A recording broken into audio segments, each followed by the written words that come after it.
The year is 2012. The room is in Des Moines. It smells of hotel coffee and anticipation.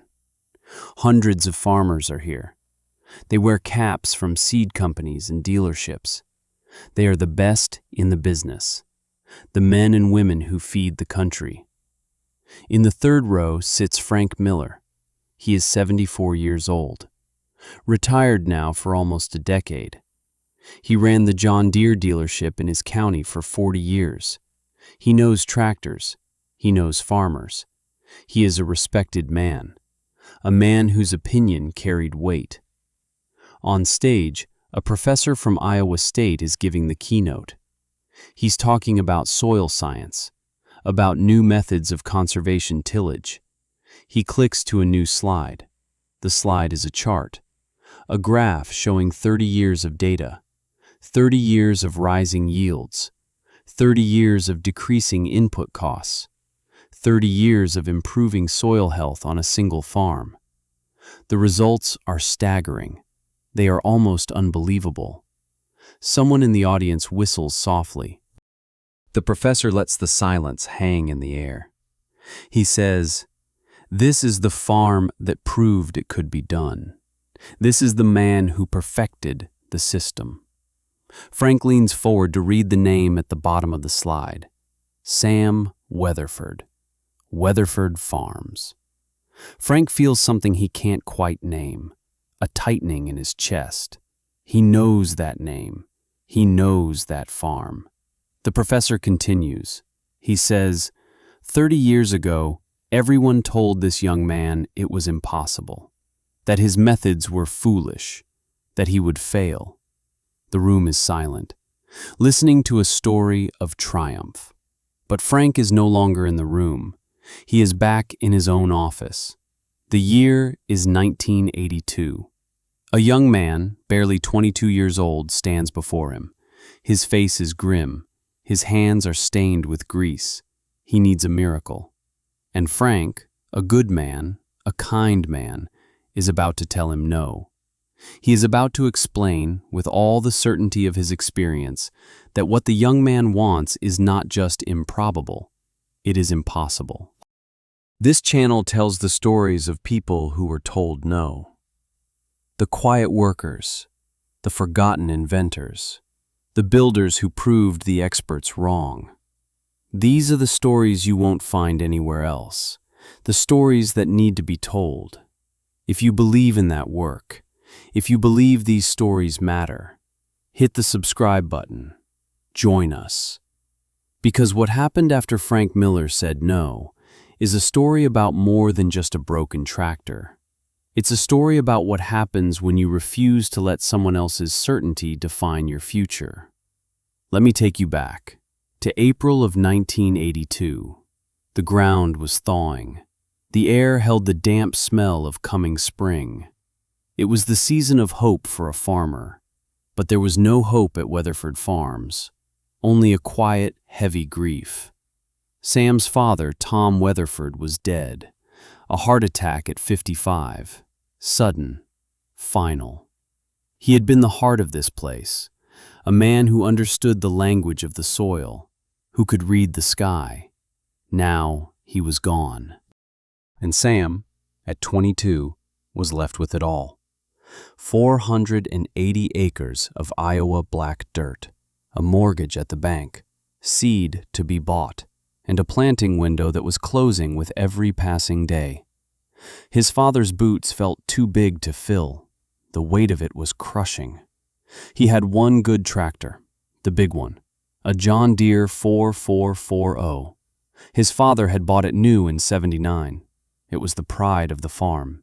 The engine was strong. The quad-range transmission was reliable. It was the machine that would get the crop in. It was the only machine that could. On a Tuesday morning, Sam was out in the north field, disking the corn stalks from last year, turning the earth over, preparing the seed bed. The 4440 pulled the disc without complaint. The diesel engine hummed its steady song. And then, it didn't. There was a sound. A high-pitched whine that turned into a grinding crunch, a sound of metal screaming. Then a loud pop, like a shotgun blast inside the transmission. The tractor lurched to a stop. The engine was still running, but the wheels would not turn. Sam put it in every gear. Nothing. He shut it down. The silence that followed was terrifying. It was the sound of failure, the sound of a season ending before it began. He walked the 3 miles back to the house. Every step was heavy. He knew what it meant. He spent the next day pulling the tractor apart. He was a good mechanic. His father had taught him, but this was beyond his skill. He drained the transmission fluid. It came out full of metal shavings, silver glitter in the dark oil, a sign of catastrophic failure. He pulled the cover plate and saw the damage. The rear planetary gear set. It was chewed to pieces, teeth sheared clean off. The metal was blue from heat. It was the heart of the final drive, and it was destroyed. There was only one place to get a part like that. One man to see, Frank Miller, at the John Deere dealership in town. He drove to town in his father's old Ford pickup. The broken gear set was on the passenger seat, wrapped in an oily rag. It felt like a dead weight. The dealership was a clean, bright place, green and yellow everywhere, the smell of new paint and new tires. Frank Miller's office was in the back. The door was open. Frank was on the phone, but he waved Sam in. Frank was a pillar of the community, coached Little League, served on the church board. He had sold Sam's father his first tractor, and his last one. He was a decent man, a fair man. He hung up the phone and smiled, a sad, kind smile. "Sam," he said, "I was so sorry to hear about your father. He was a good man, one of the best." Sam just nodded. He couldn't find the words. He unwrapped the broken gear set and put it on Frank's desk. The heavy steel part made a dull thud on the wood. Frank looked at it. He didn't need to ask what it was, or what tractor it came from. He knew. 4440, he said. Rear planetary. Sam nodded again. Frank sighed. He ran a hand over his face. "This is a bad one, son. I've seen it before. It's a weak point in that model if you pull too hard in the wrong gear. I need to get the crop in, Frank. I need it fixed. I know you do." Frank opened a large parts book on his desk. He ran his finger down a column of numbers. He picked up the phone to the service manager. "Charlie," he said, "how backed up are we?" Frank listened. His face grew tighter. He hung up the phone. He looked at Sam with genuine pity in his eyes. "This is the problem, son. We have 7 tractors in the shop ahead of you. Big jobs, combines that need engine overhauls, planters that need to be completely rebuilt. It's our busiest time of year. I can't bump you ahead of anyone. They're all in the same boat you are." "I understand that," Sam said, "but when can you get to it?" Frank turned his computer monitor towards Sam. He showed him the service schedule, a calendar filled with names. "The earliest we could even pull it into the shop is 6 weeks from today." 6 weeks. The words hit Sam like a physical blow. In 6 weeks, the planting window would be long gone. The season would be over. The farm would be lost. "What about the part?" Sam asked. "Can I just get the part? I'll do the work myself." Frank shook his head slowly. "That's the other problem." He tapped a few keys on his keyboard. "The part number is AR78531. It's on national back order. There are none in the regional warehouse, none in the main depot in Moline. The factory is waiting on a shipment of castings from a supplier. The system says, best case, 4 weeks, probably more like 6. Sam just stood there, numb. Frank's voice was soft. He leaned forward, his hands clasped on the desk. He was speaking now not as a dealer, but as a friend of the family, as an elder trying to give good counsel. Listen to me, Sam. I knew your dad for 30 years. He wouldn't want you to kill yourself over this. This is a sign. Maybe it's time to take a step back. There's no shame in it. You're young. You've got your whole life ahead of you. You could rent the land out for a season. Let a bigger operator like the Hendersons plant it. You'd still get income. It would give you time to grieve, time to think about what you really want. This life, it's hard. It breaks older men than you. I'm not going to be the man who sells you a $4,000 part and lets you work yourself to the bone, only to watch you fail anyway because you got started too late. I'm not going to give you false hope. It was the kindness that broke him. It wasn't anger. It wasn't contempt. It was this gentle, reasonable certainty. Frank genuinely believed he was helping. He was protecting this young man from a painful, inevitable failure. He was saving him. And in that moment, Sam understood. The most dangerous limitation is the one imposed by someone who genuinely believes they are protecting you. Certainty about another person's capabilities, delivered with kindness. It is more damaging than outright hostility, because you cannot fight it with anger. It can only be disproven, and that takes decades of work. Sam picked up the broken part. Thank you for your time, Frank. He walked out of the dealership, past the new gleaming tractors on the lot, each one a promise of power and efficiency, each one a symbol of a system he was not a part of, a system that had just told him he was finished. He drove home. The 20-mile drive felt like 1,000. The broken gear sat on the seat next to him, a monument to his failure. Frank's words echoed in his head. Take a step back. Rent the land out. No shame in it. It was sensible advice. It was logical. Any rational person would take it. The farm was mortgaged. His father had taken a second loan 2 years ago to buy more land. The payments were due every month. Without a crop, the bank would come calling by fall. He would lose it all. Everything his father and his grandfather had built. He pulled into the farmyard. The house was quiet. His mother was in the kitchen, sitting at the old oak table where they ate every meal. She looked up when he came in. She saw the look on his face. She saw the greasy part in his hand. She didn't need to ask what happened. He sat down across from her. He put the broken planetary on the table. He told her what Frank had said. 6 weeks for the part. 6 weeks for the repair. He told her Frank's advice, to rent the land, to give up for a season. He didn't look at her while he spoke. He looked at the deep scratches in the tabletop, marks left by generations of his family. When he was finished, the silence in the kitchen was as heavy as the silence in the field. His mother reached across the table. She didn't say, "It will be okay." She didn't offer false hope.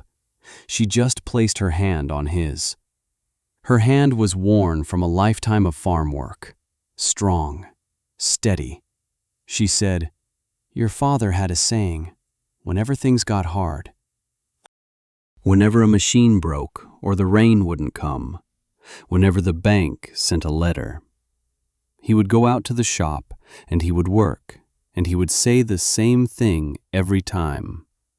The work is the only thing that answers.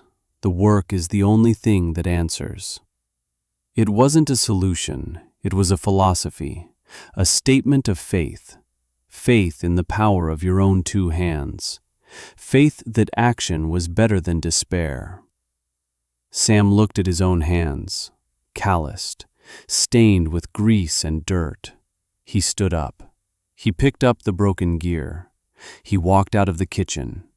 He knew there was one last chance, a long shot. A name he had heard his father mention, a man in the next county over. A man who didn't sell new tractors, he only fixed old ones. His name was Earl. Have you ever been told you couldn't do something? Not by an enemy, but by a friend. By someone who thought they were protecting you from failure. Someone who had your best interests at heart. What did they tell you that you couldn't do? And what did you do next? Let me know in the comments below. Because what Sam did next didn't just save his farm. It set him on a path that would change his life forever. And it started with a drive down a dirt road, to a place the modern world had forgotten. Earl's shop wasn't on a main road. You had to know where to find it. Down a long gravel lane, behind an old farmhouse. The sign was faded. Earl's Repair. And underneath, in smaller letters, Massey Ferguson. The building was an old Quonset hut, rusted in places. The big doors were open. Sam parked his truck and walked inside. The place smelled of history, of old oil, hot steel, and damp earth. It was dark inside. The only light came from the open doors and a single bare bulb hanging over a workbench. Tools lined the walls. Not new, shiny tools in plastic cases, but old, heavy tools. Wrenches worn smooth by decades of use. In the center of the shop was a massive metal lathe, a relic from the 1940s. And standing at the lathe was a man. He was old, maybe 70, thin and wiry. He wore greasy overalls and a faded cap. He didn't turn around when Sam walked in. He was focused on the piece of steel spinning in the lathe. Shavings of metal peeled off it like silver ribbons. Sam waited. He didn't speak. He knew this was a place where you waited to be spoken to. After a minute, the man shut off the lathe. The high-pitched whine died. He wiped his hands on a rag. He turned around. His eyes were pale blue. They looked right through you. "What do you want?" he said. His voice was gravelly. Sam held up the broken planetary. "I was told you might be able to help me." The old man took the part from him. He held it in his hands. He turned it over and over. He ran his thumb over the sheared teeth. Deere 4440. He said it like a diagnosis. He didn't ask. He told. Sam nodded. "Dealer says 6 weeks to get a new one." The old man grunted. "Sounds about right. They don't want you fixing things anymore. They want you buying new things." He walked over to his workbench. He laid the part down under the bare light bulb. He picked up a pair of calipers. He started measuring. The diameter, the thickness, the exact angle of the gear teeth that were still intact. He didn't say a word for 10 minutes. He just measured and wrote numbers down on a greasy notepad. Sam stood there, watching. He had never seen anyone work with such intense focus. Finally, the old man stopped. He looked at Sam. "This part is cast iron. That's why it failed. It's cheap to make, but it's brittle. The new part they sell you will be the same. It will just fail again in a few years." "So you can't fix it?" Sam asked, the hope draining out of him. The old man looked at him with a glimmer of annoyance. "I didn't say I can't fix it. I said the part is junk." He walked over to a rack of steel against the wall. He pulled out a long, heavy bar of raw steel. "This is 4140 chromoly. It's what they use to make axles for rock-crawling buggies. It's what they should have used in the first place." He looked from the bar of steel to the broken part. "I can make you a new one, not a cast one, a machined one, from this. It will be stronger than the original. It will outlast the rest of the tractor. Sam couldn't believe what he was hearing. How long would that take? The old man shrugged. Depends. You gonna stand there and watch, or are you going to help? And so the work began. For the next 3 days, Sam didn't go home. He stayed at Earl's shop. He slept for a few hours each night on an old cot in the corner. He watched, he learned, he worked. Earl was a master, a craftsman of a dying art. He didn't use computers or digital readouts. He used his hands, his eyes, and a lifetime of knowledge stored in his head. He cut a thick slice from the chromoly steel bar. He mounted it in the giant lathe, and he began to turn it. Slowly, carefully, he shaped the steel, shaving off a few thousandths of an inch at a time. He would stop, measure with the calipers, then cut again. Sam's job was to help, to clean the metal shavings, to keep the cutting tool cool with a constant stream of oil, to listen. Earl didn't talk much, but when he did, it was a lesson. He explained how the shape of the cutting tool affected the finish of the metal. He explained how to listen to the sound of the cut, to know if you were pushing the machine too hard. He said, "These new mechanics, they're just part swappers. They don't know how to make anything. They just know how to read a computer screen and replace a module. They're dependent, and dependency is a cage." By Wednesday evening, he had the basic shape, a perfect, smooth steel donut. Now came the hard part, cutting the gear teeth. Earl had another machine for that, an old milling machine with a special attachment called a dividing head. It was a complex piece of equipment. It allowed him to rotate the gear blank by a precise amount, to cut each tooth at the exact same angle, one tooth at a time. It was slow, painstaking work, hours and hours of it. Sam watched, mesmerized, as the sharp cutting tool bit into the hard steel, carving out the shape of a gear tooth. Then Earl would advance the gear and make the next cut. By Thursday afternoon, it was done. A perfect new planetary gear. But they weren't finished. Now it had to be hardened. Earl built a small forge using fire bricks and a propane torch. He heated the gear until it glowed a bright cherry red. The color, he said, is everything. Too cool and it won't harden right. Too hot and you'll ruin the grain of the steel. He judged the temperature by eye. When it was perfect, he plunged the glowing gear into a bucket of used motor oil. It erupted in a cloud of thick, acrid smoke, a violent hiss. The rapid cooling hardened the steel, making it incredibly strong, but also brittle. So there was one last step, tempering. He cleaned the gear and placed it in an old kitchen oven he had in the shop. He baked it at 400 degrees for 2 hours. This process, he explained, relieved the stress in the steel. It took away the brittleness, but kept the hardness. On Friday morning, they took it out of the oven. It was a beautiful thing. The steel had a faint straw-colored tint from the heat. It was a work of art. Earl handed it to Sam. It was heavy, solid, perfect. "It will cost you $500, Earl said. Sam reached for his checkbook. Earl held up a hand. "Cash. I don't mess with banks." Sam drove to town, cashed a check his mother had given him, and drove back. He handed Earl 5 $100 bills. Earl put them in his pocket without counting them. "Now," he said, "let's put this thing in." By Friday afternoon, the tractor was back together. Sam climbed into the cab. He turned the key. The engine roared to life. He put it in gear. He let out the clutch. And the tractor moved. It worked.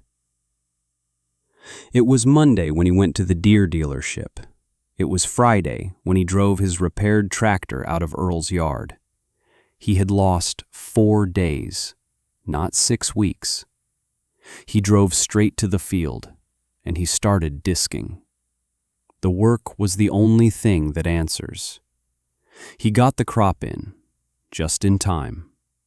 That summer, the rains came at the right moments. The sun shone.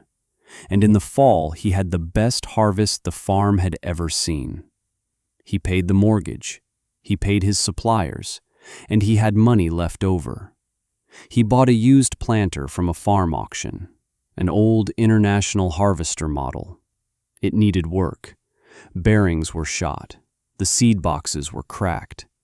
He brought it back to his shop, and using the things Earl had taught him, he rebuilt it. He didn't buy new parts. He found used ones. He learned to weld.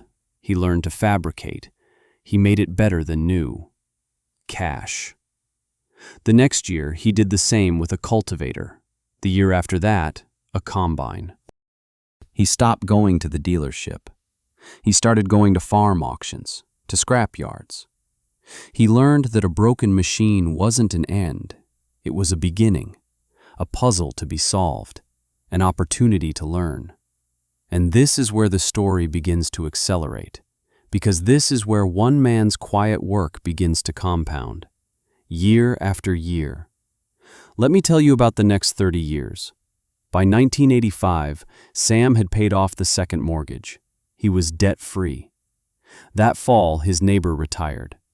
The neighbor had 80 acres. He offered it to Sam. Sam bought it. Cash. By 1988, he bought another 120 acres from a farmer who went bankrupt buying new equipment he couldn't afford. Sam bought the land and the farmer's broken down equipment. Cash. He fixed the equipment in his own shop. He started experimenting. He read books about soil science, about no-till farming. The conventional wisdom said you had to plow the earth every year, turn it over. But the books said that plowing destroyed the soil structure. It killed the microorganisms. It released carbon into the atmosphere. So he stopped. He built a new kind of planter in his shop, one that could slice through the residue of last year's crop and plant a seed directly into the undisturbed soil. His neighbors thought he was crazy. Frank Miller drove by the farm. He saw the messy-looking fields, covered in old corn stalks. He shook his head. He told the men at the coffee shop, "The boy's going to lose the farm. He's lost his way." But that year, a drought hit. The plowed fields of his neighbors turned to dust and blew away. Their crops withered. But Sam's fields, covered in that protective layer of residue, held the moisture. His crops survived. They thrived. His yields were double the county average. His costs were half. He didn't have to buy fuel for a big tillage tractor. He didn't have to spend weeks plowing. The math was undeniable. By 1992, he owned over 1,000 acres, all of it paid for, cash. He bought a bigger combine, a used Case IH. He re-engineered the combine head himself, adapting it for his no-till system. By 1998, 2,000 acres, cash. He built a new, larger shop. He installed his own lathe, his own milling machine. He started teaching other young farmers, the ones who couldn't afford new equipment. He showed them how to fix things, how to be independent. The work is the only thing that answers. By 2005, 3,000 acres, cash. He was no longer just a farmer. He was an innovator. Soil scientists from the university started visiting his farm. They took samples. They studied his methods. They wrote papers about what he was doing. They called it regenerative agriculture. Sam just called it farming. All this time, Frank Miller watched from a distance. He saw the new grain bins go up. He saw the land acquisitions in the county paper, Weatherford Farms. He heard the talk, the whispers of disbelief that turned into grudging respect. He saw Sam at the co-op. Sam would nod politely. but he never stopped to talk. There was no anger in his eyes, just a quiet, unshakable self-reliance, a distance that Frank's kindness could no longer cross. Frank felt something he couldn't quite name. It wasn't regret, not yet. It was a deep and profound confusion. How could he have been so wrong? He was a good man. He knew tractors. He knew farming. His certainty had been based on a lifetime of experience, and it had been worth nothing. The reckoning came in 2011, a year before the conference in Des Moines. Frank was long retired. The dealership was run by his son, but Frank still owned his family's farm. A few hundred acres his son tried to manage on the side, and his son was struggling. He was deep in debt. He had followed the conventional path. He had bought the new, bigger equipment, the tractors with GPS and satellite guidance, the combines with yield monitors that cost more than a house. He had a massive operating loan from the bank, and the rising cost of fuel and fertilizer was eating him alive. One of his big tractors was down, a newer John Deere model. The transmission had failed. The dealership, his own family's dealership, had told him it would be a $30,000 repair, and it would take a month to get the parts. Frank's son was on the verge of bankruptcy, of losing the farm that had been in their family for 100 years. So, Frank swallowed a lifetime of pride. He got in his truck, and he drove out to Weatherford Farms. The place was transformed. The old barn was still there, but next to it stood a massive modern machine shop. The yard was neat, lined with equipment, used but impeccably maintained. Sam was in the shop. He was 51 years old now. His hair was graying at the temples, but he was lean and strong. He was welding a crack on a cultivator shank. He shut off the welder when Frank walked in. He lifted the helmet. His eyes were the same, quiet, steady. Frank. He said the name without surprise, as if he'd been expecting him for 30 years. Sam. Frank didn't know where to start. He looked around the shop, the lathe, the mill, the rows of tools. "This is quite a place you've built." Sam just nodded. He waited. Frank finally found the words. "My boy is in trouble, Sam. He's about to lose our place.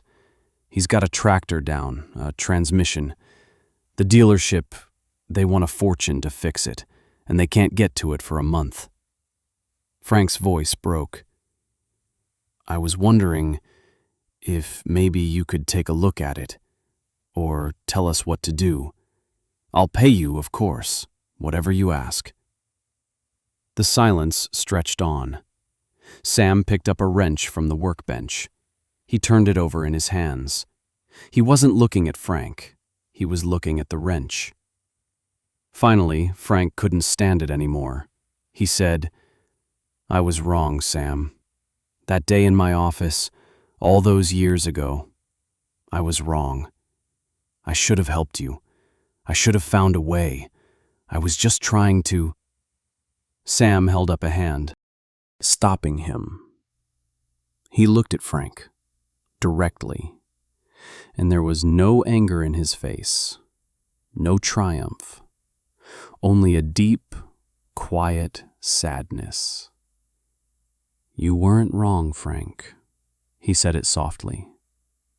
"Everything you told me was true, based on the world as you knew it. The part was on back order. Your shop was full. If I had followed your rules, I would have failed. You were just certain, and you made me certain too." He paused. He let the words hang in the air. "You made me certain that I could never again depend on anyone else's system, on their parts, on their schedule, on their permission. You made me certain that the only person I could rely on was myself, and the only answer was the work. He put the wrench down. "I should probably thank you for that." It was the quietest, most devastating thing Frank had ever heard. It was not an accusation. It was a statement of fact, a final accounting. In that moment, Frank understood the true cost of his well-intentioned certainty. He hadn't just refused to fix a tractor. He had refused to see a person. He had put a limit on a young man's potential, and in doing so, he had forced that young man to build a world where he no longer needed him at all. "Tell your son to haul the tractor over here," Sam said. "We'll take a look at it. There's no charge." Sam didn't just fix the tractor. He taught Frank's son how to fix it. He spent a week with him in the shop, showed him how to diagnose the problem, how to find a used part, how to rebuild the transmission himself. He gave him more than a repair. He gave him knowledge. He gave him independence. And this is the final piece of the story, the legacy. Because a person's success is not measured by what they build for themselves. It is measured by what they build for others. Sam started a scholarship fund, not for kids going to a 4-year university to study agriculture, but for kids going to trade school to learn to be welders, machinists, diesel mechanics, the people who know how to make things and fix things. He mentors young farmers. He has an open-door policy at his shop. Anyone who wants to learn is welcome. He created a website, an online library of old repair manuals. He scans them and posts them for free, so that a farmer in Nebraska or a mechanic in Brazil can find the information they need to fix a 30-year-old machine.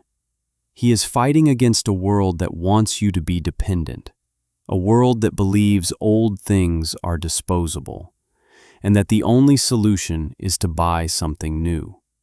On the wall of his office, in a simple wooden frame, hangs a broken piece of metal, an old planetary gear set. The teeth are sheared off. The metal is blue from heat. Sometimes a young farmer will ask him what it is. Sam will look at it, and he will say, "That is the most important part on this entire farm.